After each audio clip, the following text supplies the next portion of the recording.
How's it going, guys? This is 5 plants that I will never grow in my garden ever again. So number one is probably a privet tree. Not even probably, it just straight up is the privet tree, or any type of privet for that matter. They're a terrible nuisance in the garden. The amount of just garbage that they drop year round is absolutely insane. Right now it's summertime and ours is dropping leaves consistently. We mow and rake every 2 days just to get the leaves off of the ground. I will show you guys what it looks like, and we just mowed literally less than 12 hours ago, and this is what the ground looks like. It is a terrible tree. So then when it's done dropping its leaves, this thing is going to start flowering. And then once the bees have come and pollinated all the flowers, so it really is a good source for the bees, but I can't do it. I have so many other flowers that the bees can go enjoy those. Then it's gonna drop all of its little flowers, and it's gonna do that for about 2 months. Once it's done dropping the little flowers, it's gonna start dropping little berries, and those berries then all of a sudden turn into more privet trees, and they show up everywhere in the garden. I probably pull a couple thousand every single year out of my garden. Sometimes I miss them and they end up getting a couple inches tall, but I usually try to get them when they've just barely emerged, and I just pull them and I leave them on the ground. But it is such a hassle to do, and I do it every couple of weeks for pretty much the entire summer. And I find these little privet seedlings everywhere. I find them growing in the cracks of the sidewalk. I find them growing all the way in the very back of the property. I find them everywhere, and I just can't wait to get rid of this tree. We've been given a quote to get rid of it, but I do need to have a couple more other guys come out and give us a couple more quotes just to make sure that we're on the right price line of where it was. It was like a $1,500 quote to remove the tree and grind the stump. So that is my number one thing that I hate in the garden.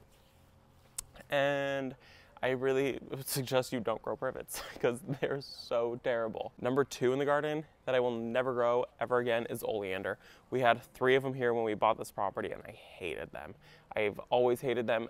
They actually were near the bus stop when I was growing up, and I had to go wait in front of them year round. The ones that I was by when I was a kid actually were covered in aphids, and they're called oleander aphids, and they are such a nuisance, and they make everything just super sticky. And that kind of always stuck with me ever since I was a little kid, that every time I waited by the bus stop, they smelled bad and the ground was sticky. So I always had dirt and gravel stuck to the bottom of my shoes because everything was just covered in like a film of grossness. Then when we bought this property, there were 3 of them. There were 2 in the front yard and 1 in the backyard. I immediately removed the 2 in the front yard, and I did leave the 1 in the backyard for probably about a year before I was able to remove it. The one in the backyard did give us quite a bit of shade. It was kind of limbed up and it didn't look like a typical bush. It looked more like a tree. And so I didn't mind that one too much, but I knew I still wanted it gone. Another reason I wanted oleander gone was because they are super toxic to dogs and humans. There actually used to be an old wives' tale about oleander tea to get rid of your husband. 1 tea leaf and that was it. They were gone. So I really didn't want to even have any of that near my property. I think that they smell bad. I don't think that they look pretty. I don't like those super long skinny leaves. The flowers, they last about a week, and then they drop all the flowers and they make a huge mess. And I don't know, I didn't love them. So they have to go. I think that they smell bad. I think that they're ugly, and I hate them. So I'm sorry if you like them. They're also used as a freeway plant here in my area. Like the entire freeway, probably 10 miles between it's 2 lanes on one side, 2 lanes on the other side, and it's like miles of oleander right in the middle, and they just are so ugly. So sorry if you like oleander, but it's on my list. Number 4 that I probably will never grow in my garden. Number three that I probably won't ever grow in my garden ever again is going to be Forsythia.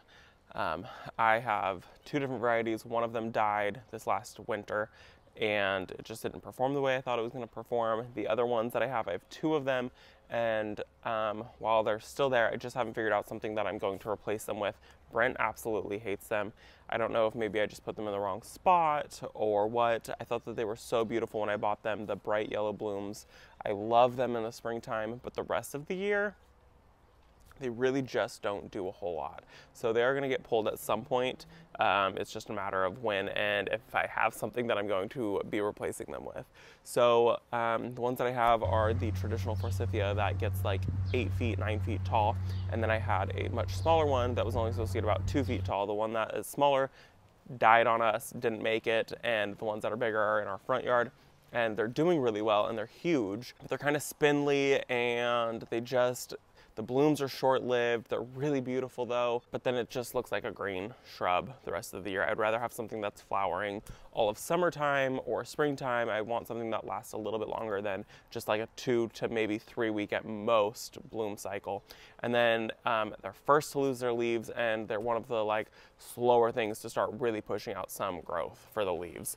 So I really just don't think it's worth it to have those anymore unless they were tucked somewhere that I didn't care.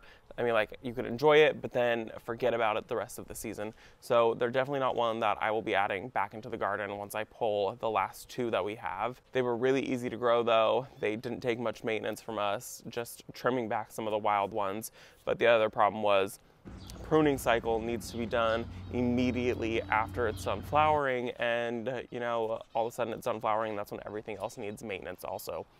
So sometimes that gets forgotten and the plant just gets out of control. And so if you cut it any later into the season, then you're cutting off blooms for next year. So I did that last year. I cut off quite a few of the blooms because there were so many crazy stems on this thing that just kind of shot everywhere. So it's got to go.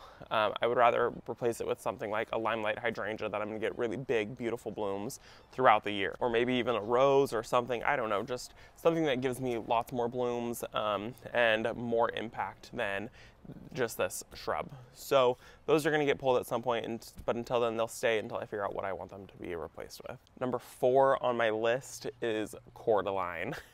Brent loves the Coraline that we have. They are pretty. They're okay. That's a lie. I don't even think they're pretty. I don't think that they look that good. And then as they grow, they also like end up being this like, they look like a palm tree almost. It's like a stalk, and then this like weird spiky spikeness. We're keeping them because Brent likes them, but if it was up to me, they would go. They do come in a couple different colors. They come in, I think, 3. They come in a green color, a red color, which is the color that we have, and then they also come in a like variegated pink color. And the variegated pink color when it's younger is really pretty, but I also it's the same structure and the same shape as the rest of the Coraline, so I just don't think that they are all that pretty. I think I'm gonna move really quick because it's getting really sunny all of a sudden. Okay, Coraline, back to that. This is a much better spot. I just don't think that they're that pretty. I want things that, you know, I look at and I really enjoy them. Kind of right now I look at them and I do think a little bit of an eyesore. I don't love the color of them. They're kind of like a brownish red color, and they don't do anything. They're an evergreen and they are for warmer zones, but they just don't do much, okay? So definitely not one that I'll be adding any more to the garden. I believe we have 2 of them. Yeah, we have 2 of them right now. And as soon as they die, or I find something even better, which will not be hard, they're gonna get pulled. So that's definitely the next one that I would not add any more to my garden or grow again in my garden. They just, I don't know. I know a lot of people use them, especially here in California. I see them all over the place, and I see them in people's yards, and they just look really funny when they're up on this like giant stick and this little like poof of these spiky leaves. It just looks weird to me. So I'm good off that one. Okay, and the last one that I probably will not be growing ever again in my garden. I'm gonna continue to grow the one that I do have. It's a really pretty plant, but it's super sticky. And I love having it. I really enjoy the blooms early on in the year, and they're so dainty and they're so beautiful. I actually ended up saving a few of them this year, and this is the orchid rock rose. I had so many of you guys asking about this plant, but I do need to mention that it is like a super sticky and kind of a smelly plant. It's not like a bad smell, but it has like a very interesting smell. What would you say that the orchid rock rose smells like? Because it's not like the best smell. It's got like kind of the same smell and like the stickiness as petunias have. So if you know what I'm talking about and you grow them in mass, after you're done pulling them, your hands are kind of sticky and they kind of have like that weird smell. So they smell just like that, and they are super sticky just like that one is. While it's an absolute beautiful plant, it blooms, and it blooms all of its blooms all at once, and then it's done for the year. I would really prefer to have plants that I can continue to enjoy blooms on, and that I just enjoy for the entire year, not just like a quick little punch of blooms. I think that it's too much. It's really beautiful all at that like exact moment, but then it does nothing the rest of the year. So it's just kind of like for the rest of the year, this evergreen shrub. It's nice because it's a good size, and it adds lots of good blooms for us and lots of green foliage for us. So I'm gonna keep the one that I have there, but knowing what I know now about it, I really probably wouldn't grow it somewhere unless it was just like the Forsythia, somewhere that I could kind of like tuck back somewhere. And if I had like an unlimited amount of space, then I could grow it wherever I wanted to grow it. But in this garden, we're under a quarter acre. And I really try to be very selective about what I'm putting in my garden, especially now that I am running out of space. I do want to pull things out that I no longer love, or that just didn't perform the way I thought that they were going to perform, or do what I thought they were going to do. And so the orchid rock rose is probably one of those plants that, you know, maybe in the next couple years I'll pull it, but for now I'm enjoying it per se, but I'm not in love with it. And I want to make sure that I have plants that I absolutely love. I love the blooms in the springtime, but I don't love really anything else about that plant. Especially how sticky it is. I'm someone who walks by my plants and I grab them and I touch them and I feel them. So I want them to have a good smell to them. I want them to like feel nice when I'm touching them. I don't want them to be sticky, and the only ones that I'm allowing that are ones that are crazy performers. So if this thing had bloomed for the entire summer and just nonstop, it would be one that would probably be on my list of 10 plants that I absolutely loved. I could overlook the like stickiness of the plant and ignore the like, not ignore it. I could ignore all the bad things about it. Like I ignored the bad things about petunias because they just perform like crazy. So orchid rock rose is probably the last one on my list, and it's number 5 for the reason that I do still enjoy it, but not nearly as much as I would if it continued blooming through the entire year. So yeah, that is my list of 5 plants that I will not be growing in my garden ever again.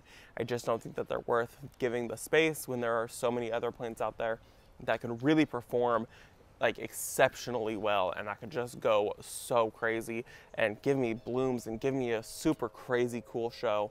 So that is my list of 5 plants. Whew. Let me know if you're growing any of those in your garden and how you feel about them. And hey, let me know what 5 plants you wouldn't grow in your garden ever again. So thanks for hanging out with me today, guys. I hope you enjoyed the video, and I will see you guys in the next one. Bye, guys.